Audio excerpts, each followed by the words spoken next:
Друзья, привет! Сегодня я хочу рассказать вам, как можно избавиться от кашля в домашних условиях за один день. Также если подходит это и деткам, и взрослым. Такую чудо-настойку можно пить 3 раза в день по 1 столовой ложке. Утром, в обед и вечером. Можно за полчаса до еды, либо через час после еды. Вот. Вкус, конечно, не очень, но как у любой травки сойдет. Значит, что я делаю? Сейчас я вам расскажу. Так, нам понадобится, у всех есть, в принципе, да и вы все покупаете, многие, вот такие вот замечательные. Да, это ягоды. Здесь их, конечно же, нету, но это веточки от калины. От калины. Вот.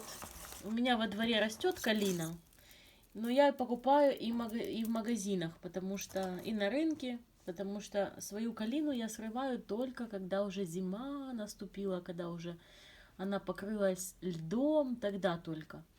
Вот. Вот такие вот веточки мы не выкидываем ни в коем случае. Оказывается, вот в этих вот веточках, вот именно вот в этих, находятся очень-очень целебные свойства. Очень много витаминов, микроэлементов для организма. Они укрепляют иммунитет, а также еще убирают кашель.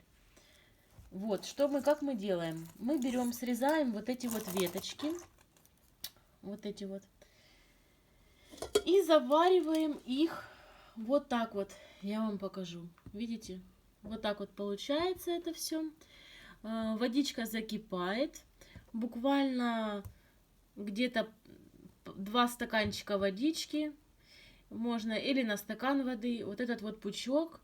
Водичка закипела, вы кидаете эти веточки, минутку варите и выключаете. Настаивать это надо хотя бы 2-3 часа. И также вы потом и пьете. Взрослые, конечно, могут дозировку. С дозировкой, хочу сказать вам, у всех она разная. Почитайте в интернете, обязательно вы найдете, может быть, где-то еще видео какое-то. Почитайте, сколько нужно принимать вот именно вот этот вот настой, потому что дозировка также очень важна.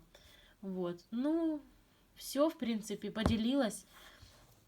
Если вам понравилось и было полезно это видео, поставьте лайк и оставьте комментарий, если вам не сложно. Я все комментарии читаю. Если вы еще знаете какие-то рецепты от кашля, и напишите их под видео. Это будет полезно для всех. Желаю вам крепкого здоровья, счастья. Увидимся в следующем видео. Всем пока!